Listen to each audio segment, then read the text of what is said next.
Hello everyone, स्वागत है आप सभी का आज की इस वीडियो के अंदर। आज की इस वीडियो के अंदर अपन स्टूडेंट्स की जो सबसे बड़ी परेशानी है यानी कि भूलने की बीमारी, उसके बारे में बात करने वाले हैं। तो अपन इस वीडियो के अंदर देखेंगे कि आप सच में चीज़ें, पढ़ी हुई चीज़ें भूल जाते हो या फिर आपके पढ़ने का तरीका ही सही नहीं है। तो आपको आज इस वीडियो को आखिरी तक देखना है, जिससे कि आप समझ सको कि किस तरह से जो है आप चीज़ों को लंबे टाइम तक याद रख सकते हो और किन किन चीज़ों को आपको अवॉइड करना चाहिए पढ़ते टाइम। जो चीज़ें हैं, क्या क्या मिस्टेक आपको नहीं करनी चाहिए, तो इस बारे में आप अपन इस वीडियो के अंदर डिटेल से देखने वाले हैं। और ये वीडियो बहुत ही छोटा सा है, तो आप अच्छे से इसको लास्ट तक देखिए और समझने की कोशिश करिए कि किस तरह से जो है आपको पढ़ने का तरीका है वो आपको चेंज करने की जरूरत है। तो अपन आज सबसे पहले बात करते हैं कि जो स्टूडेंट्स का पढ़ने का तरीका है वो क्या होना चाहिए।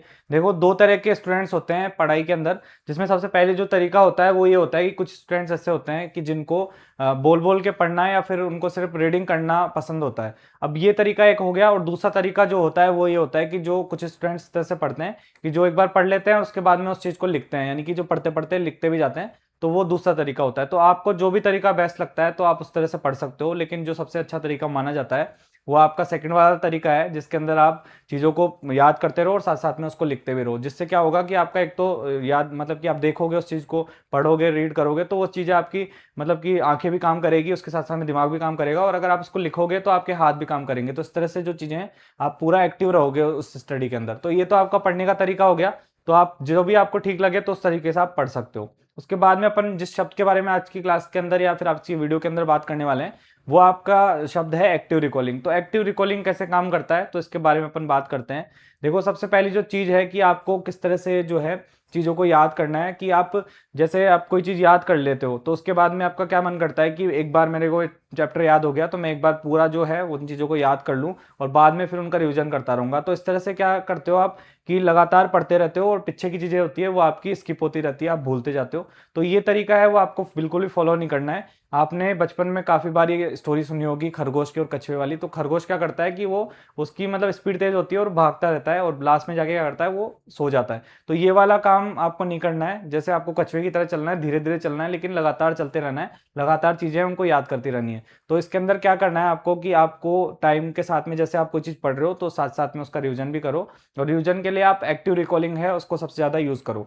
तो एक्टिव रिकॉलिंग के अंदर अपन बात करें तो क्या होता है कि जैसे आपने क्या करा, एक टॉपिक पढ़ा, जैसे आपने मान लो राजस्थान ज्योग्राफी के अंदर नदियों वाला टॉपिक हो गया, या फिर अपन बात करें कल्चर के अंदर हो गया, या फिर लाइब्रेरी साइंस में आप कोई सा भी, जैसे आप आपका नॉर्मेटिव प्रिंसिपल है, या फिर कोई भी जो टॉपिक है उसके बारे में अपन बात कर लेते हैं कि वो एक टॉपिक आपने पढ़ा, और टॉपिक पढ़ने के बाद में आपको किस तरह से उसको रिवाइज करना है उसके बारे में अपन बात करें। तो जैसे आपका, जैसे टॉपिक आपने पढ़ा, एक डेढ़ घंटे में आपका टॉपिक कंप्लीट हो गया, तो उसके बाद में आपको क्या करना है कि बुक को तो कर देना है बंद, और एक आपको इस तरह का, जैसे सिंपल आप देखो व्हाइट पेपर देख सकते हो, जैसे ये व्हाइट पेपर है, ऐसा एक पेपर ले लो और एक पेन ले लो। तो आपको बुक को साइड में रख देना है, और उस पेपर पेन के ऊपर आपको क्या करना है कि जो आपको जितना भी आपने आज की मतलब कि आपने एक डेढ़ घंटे के अंदर पढ़ा है उसको लिखने की कोशिश करनी है कि आपको कितना याद है। तो देखो, दो तरीके एक्टिव रिकॉलिंग के भी होते हैं। एक तो आप दिमाग में भी उन चीज़ों को रिवाइज कर सकते हो, लेकिन वो कब होता है कि आपको बहुत ज़्यादा प्रैक्टिस हो जाती है इस चीज़ की, तो आप दिमाग में ही चीज़ों को याद कर लोगे, रिकॉल कर लोगे, तो आपका बहुत जल्दी टाइम, मतलब आप बचा सकते हो उसके अंदर एक्टिव रिकॉलिंग में।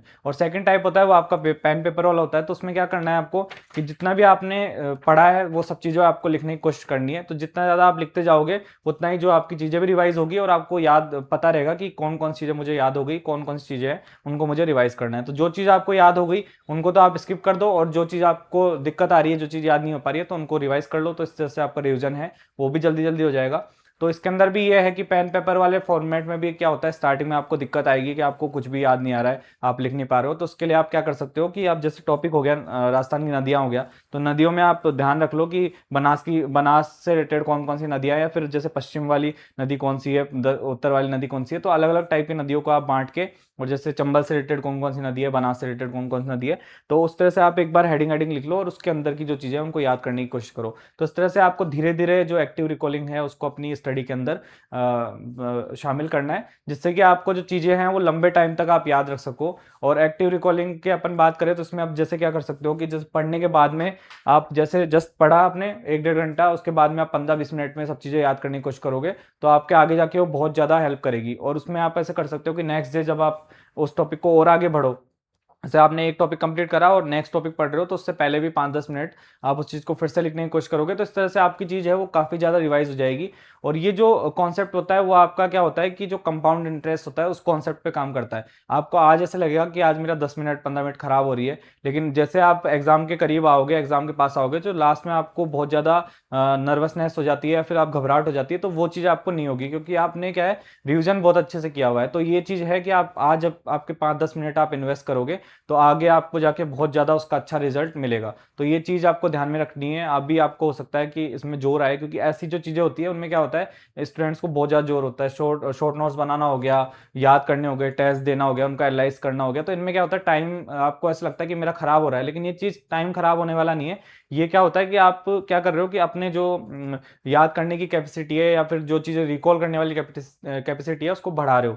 तो इन चीज़ों को आपको अच्छे से इंप्लीमेंट करना है अपनी स्टडी के अंदर, और एक्टिव रिकॉलिंग है उसको अच्छे से इंप्लीमेंट करो। अच्छे से इन चीज़ों को, जो छोटी-छोटी चीज़ें हैं उनको आप बना सकते हो। और फिर अपन जो है आगे क्लास के अंदर अपन देखेंगे तो शॉर्ट नोट्स बनाने का तरीका या पढ़ने का तरीका कौन-सा अच्छा होता है। तो उस टाइप में अपन वीडियोज़ बनाएँगे। तो आपको अगर कोई चीज़ मतलब कि अपने तरफ से कुछ पूछना हो, तो आप इस वीडियो कमेंट बॉक्स में कमेंट करके पूछ लो। और आज की वीडियो आपको अच्छी लगी हो तो आप इस चैनल को सब्सक्राइब भी कर सकते हो। बाकी ये चीज़ है कि आपको जो एक्टिव रिकॉलिंग है उसके बारे में चीज़ें समझ में आ गई होगी, किस तरह से जो एक्टिव रिकॉलिंग है वो काम करता है। और इसके अंदर जो है आपको अच्छे से जैसे रिवीजन है उसके अंदर काफ़ी हेल्प मिलेगी, अगर ये तरीका अगर आप अपनाओगे। तो आपको ये चीज़ ध्यान में रखनी है। और मिलते हैं अपनी नेक्स्ट वीडियो के अंदर। आई होप आपको वीडियो पसंद आई हो। बहुत छोटी सी वीडियो के अंदर मैंने समझाने की कोशिश करी है कि एक्टिव रिकॉलिंग है वो किस तरह से काम करती है, क्योंकि पहले की वीडियोस के अंदर काफ़ी कमेंट आए थे एक्टिव रिकॉलिंग से रिलेटेड कि इस बारे में बताओ। तो आपको अगर कोई चीज़ के बारे में पूछना हो, कुछ भी चीज़ में कन्फ्यूजन हो, तो आप इस वीडियो को कमेंट बॉक्स में कमेंट करके पूछ सकते हो। मैं कोशिश करूंगा उससे रिलेटेड जो वीडियो बनाने की। तो मिलते हैं अपनी नेक्स्ट वीडियो के अंदर। Thank you so much. पढ़ते रहिए और अच्छे से जो चीज़ें हैं अपनी स्टडी को स्मार्ट बनाने की कोशिश करिए, ताकि आप जल्दी से जल्दी रिवाइज कर सको। जैसे मैंने भी अपनी जो पढ़ाई थी उसके अंदर इन चीज़ों को काफ़ी इंप्लीमेंट करा था, क्योंकि जो मेरा एग्जाम था उसमें मैंने 5 से 6 महीने के अंदर, मतलब कि 4 से 5 महीने के अंदर बहुत ही अच्छे से जो चीज़ें हैं उनको रिवाइज करने की कोशिश करी थी। तो ये तरीके हैं वो आप अपना सकते हो, ये काफ़ी आपको हेल्प करेंगे। तो मिलते हैं अपनी नेक्स्ट वीडियो के अंदर। Thank you so much.